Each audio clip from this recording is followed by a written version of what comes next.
Next part of countercurrent mechanism is vasa recta. Vasa recta is plural, vasa rectum is singular. So vasa rectum, it consists of two limbs, descending capillary and ascending capillary. Along with descending limb, ascending capillary is present, and along with ascending limb, ascending capillary is present. So we have taken it separately. Now this vasa rectum, it is also surrounded by the interstitial fluid because it is present in the kidney. Now this vasa rectum, its upper part, that is present in the renal cortex region, and the lower part, it is present in the renal medullary region. Now first of all, descending capillary.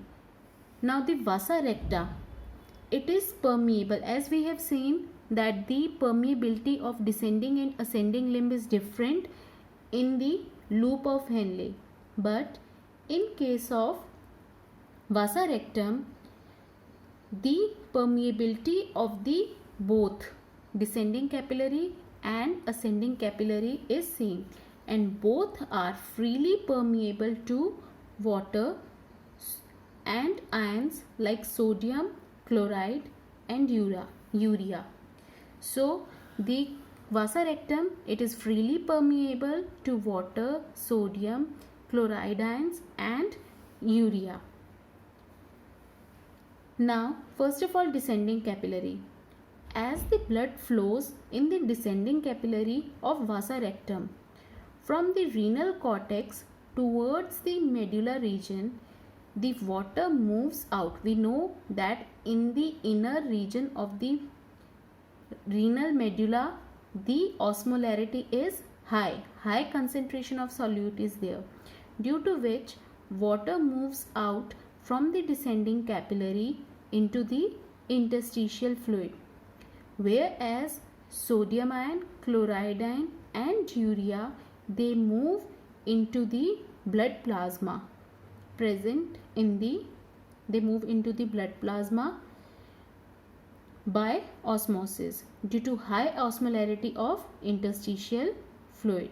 So the solutes are present in large amount in the interstitial fluid, due to which water moves out from the descending capillary into the interstitial fluid. Sodium ion, chloride ion and urea, they move into the blood plasma. When the blood, it moves into the ascending capillary from medullary region towards cortex region. Now when we move upward, the osmolarity, it decreases.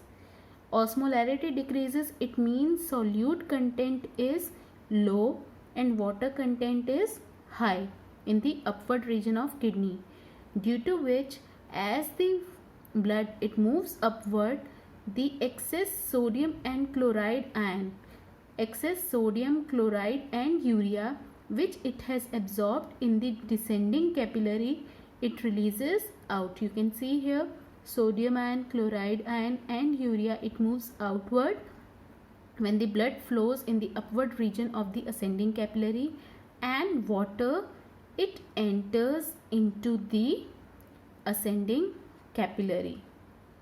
You can see water, it enter into the ascending capillary. So the blood plasma, it has the equal content. You can say it should have the proper content of water in the plasma before returning to the heart. Okay, now you can see here, like loop of Henle, the flow of blood in the descending capillary and ascending capillary is in opposite direction. They move into the opposite direction, so it also follow the counter current pattern like loop of Henle.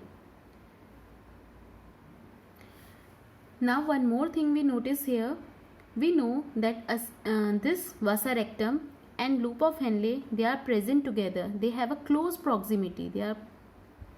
They are present so close to each other. And we notice one thing, that in descending limb, outward movement of water means water move out into the interstitial fluid. Similarly, in descending capillary, water move out into the interstitial fluid, and sodium and chloride ions and urea, it move inside the blood plasma. These substances, they cannot move into the descending capillary, as the membrane of descending capillary limb is impermeable to these substances, whereas in ascending limb, outward movement of sodium chloride ions, they take place into the interstitial fluid. Similarly, in ascending capillary, outward movement of sodium ion, chloride ion and urea takes place into the interstitial fluid.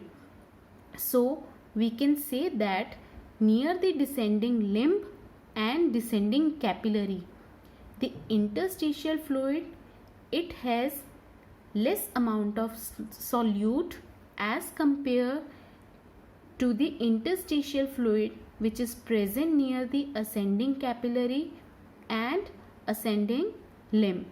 So here the amount of solute is high as compared to amount of solute present near the descending limb and descending capillary, due to which the filtrate which moves from the ascending limb into the DCT, then into collecting tubule, then into the collecting duct, when it moves towards the lower region, due to high amount of solute, or you can say high osmolarity near the surrounding collecting duct, it causes the removal of water, excess water from the urine. So this was the main purpose of the counter current mechanism, to remove large amount of water from the collecting duct, from the filtrate, to produce concentrated urine, and the urine is 4 times concentrated than the filtrate which was produced by the glomerulus. So we can say that the proximity between the Henle's loop and vasa recta, as well as the counter current means flow of fluid in them in opposite direction, help in maintaining the increased osmolarity. It maintain high osmolarity in the medulla interstitial fluid, and this gradient, high osmolarity of the interstitial fluid, is mainly caused by NaCl and urea. Now let's revise once again. In ascending capillary and ascending limb, movement of sodium and chloride ion, it take place into the interstitial fluid, and which increases the high osmolarity of the interstitial fluid, which results in easy passage of water from the collecting duct, thereby concentrating the filtrate which is known as urine, and urine is highly concentrated. So this was all about counter current mechanism. So counter current mechanism, it mainly occurs with the help of loop of Henle and vasa rectum.